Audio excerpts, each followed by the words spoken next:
Heart patients और उनके relatives, इनको बहुत सारे भ्रम होते हैं।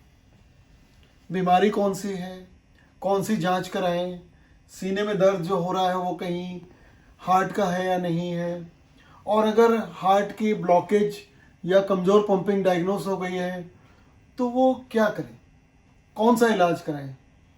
इसके लिए जो इलाज होते हैं वो 2 या 3 प्रकार के होते हैं।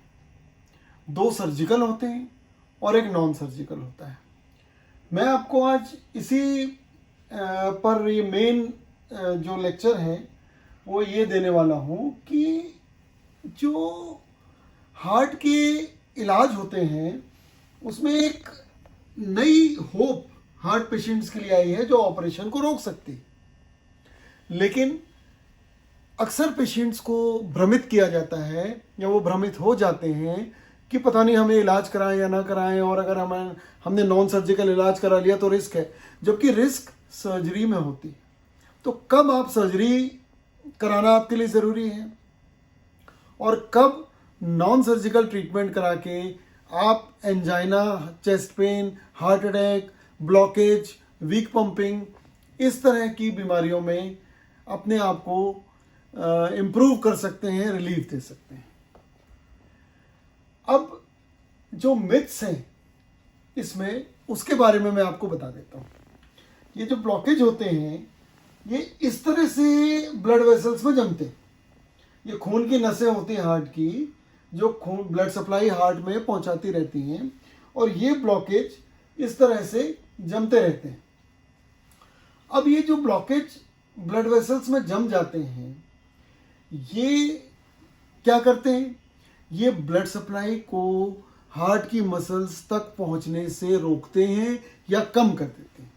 जब ब्लड सप्लाई हार्ट की कम हो जाती है तो ये जो ब्लॉकेज हैं इनकी वजह से, ब्लॉकेज डिजीज नहीं है, इनकी वजह से हार्ट में ब्लड सप्लाई कम हो जाना डिजीज है, उससे तकलीफ होती है। तो इसका इलाज ये हुआ कि जैसे ये ब्लॉकेज है वेसल्स में, ये वेस्कुलोग्राफी की मशीन का पिक्चर है हमारे यहाँ की, नॉन इन्वेसिव एंजियोग्राफी जिसे कहा जा सकता है।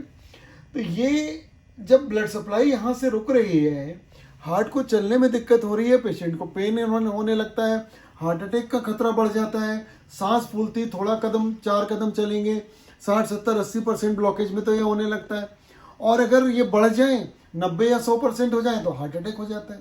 ये तो आप समझते ही हैं। अब ये जो ब्लड सप्लाई रुक रही है इसको अगर ऑल्टरनेट चैनल से बढ़ा दिया जाए तो ब्लड सप्लाई भी हार्ट में पहुंचने लगती है, और ये ब्लड सप्लाई पहुंचने हार्ट में वापस पहुंचाने के जो तरीके होते हैं वो 3 तरह के होते हैं। एक बाईपास सर्जरी। बाईपास सर्जरी जो होती है वो बहुत पुराना इलाज है, उन्हीं का किया जाना चाहिए क्योंकि इसमें कॉम्प्लिकेशन रिस्क बहुत होते हैं जिन्हें बहुत ज़रूरी होता है। दूसरा जो ट्रीटमेंट, ये बाईपास सर्जरी का फोटो है जिसमें एक ऑल्टरनेट चैनल पैर की नस निकाल के यहाँ लगा दी जाती है, जिसे लगाने में बहुत बड़ी सर्जरी की प्रक्रिया की जाती है। ये प्रोसीजर बहुत कॉम्प्लिकेटेड होती है। ये उसी का एक डायग्राम है। अब इसमें बहुत सारे हाई रिस्क होती हैं, कॉम्प्लिकेशंस होते हैं, एनेस्थीसिया दिया जाता है, ये सारी परेशानियां होती। इसको ओवरकम करने के लिए लेस सर्जिकल, साइंस का हमेशा एक उसूल होता है कि कम से कम सर्जरी में, कम से कम इंटरवेंशन में, कम से कम बॉडी को नुकसान पहुंचाए, कम से कम रिस्क में, और टॉर्चर, पेन कम से कम हो, और उस पेशेंट को रिलीफ दिया जाए। तो उसी क्रम में एंजियोप्लास्टी का आविष्कार किया गया, एंजियोप्लास्टी इन्वेंट हुई। जब एंजियोप्लास्टी इन्वेंट हुई तो बाईपास सर्जरी से ऊपर इसमें प्लस पॉइंट ये था कि लेस सर्जिकल है ये भी ऑपरेशन, पर ये लेस सर्जिकल है।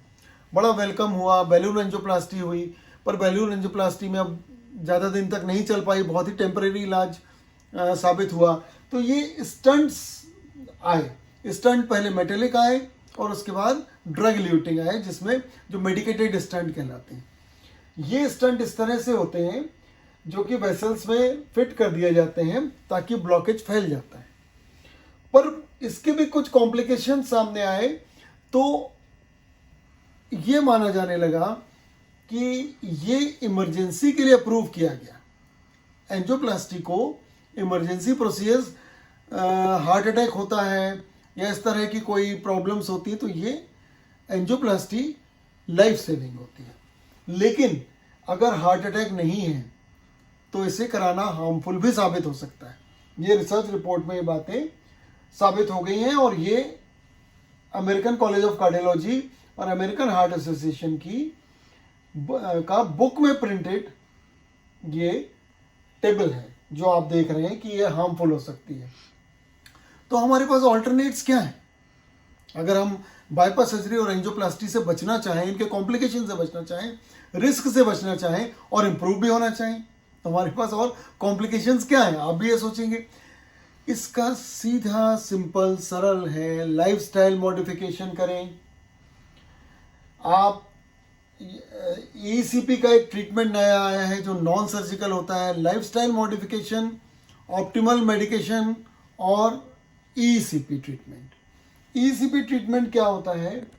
ये एक ईसीपी ट्रीटमेंट मैं कई वीडियोस में आपको बता चुका हूँ, शॉर्ट में यहाँ बता देता हूँ।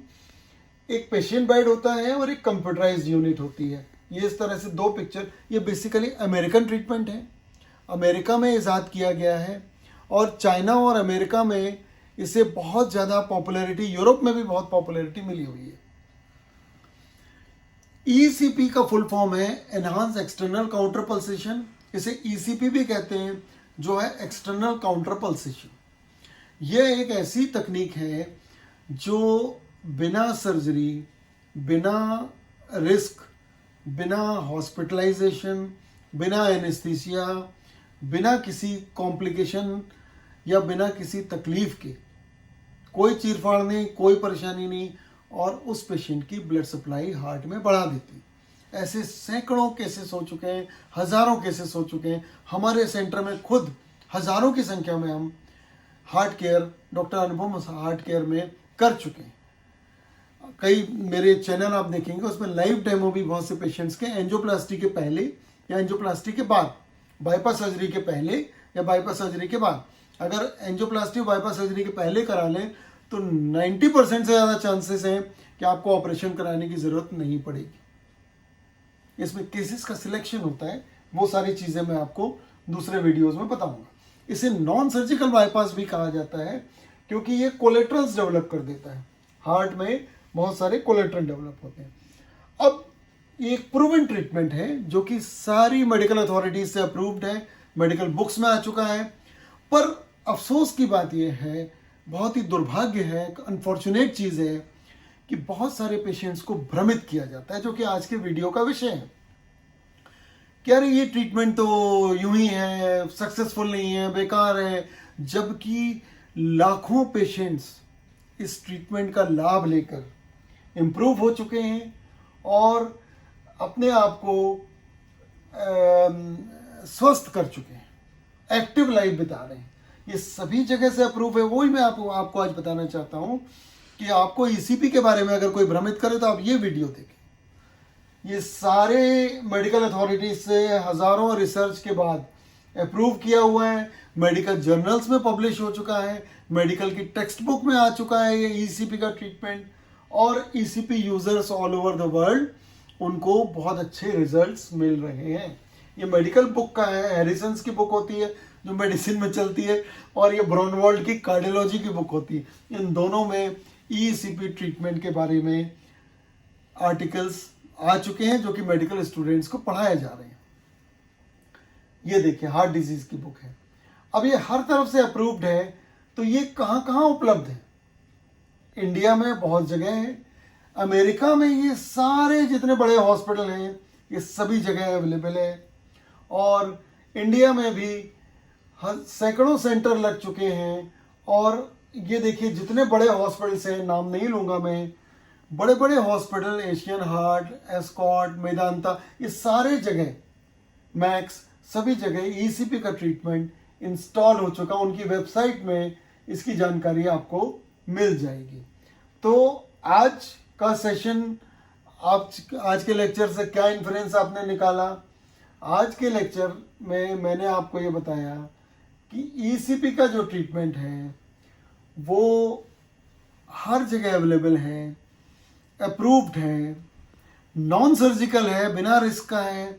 और अगर आपको कोई क्वेरी चाहिए तो डॉक्टर अनुपम हार्ट केयर सिविक सेंटर में जबलपुर में आप मुझे ये लिख सकते हैं, अपनी रिपोर्ट्स भेज सकते हैं। और इस तरह से इसको किया जाता है। ये इसका वीडियो है, मल्टीमीडिया प्रेजेंटेशन है कि पैरों में कफ्स लगा के ब्लड को हार्ट की तरफ नॉन सर्जिकली इसे सेंड किया जाता है और इससे हार्ट में नई वेसल्स डेवलप हो जाती हैं, ब्लड सप्लाई हार्ट की बढ़ जाती है। और ये प्रूवन टेक्निक है। ये कोलेट्रल्स जो है, ये अमेरिका के एक सेंटर का है। ये कोलेट्रल्स हार्ट में डेवलप होती हैं जिसे नॉन सर्जिकल बाईपास भी कहते हैं। इस तरह से आप ईसीपी का इलाज करा के खुद भी सर्जरी से बच सकते हैं और अपने परिजनों और अपने मित्रों को भी सर्जरी से बचा सकते हैं।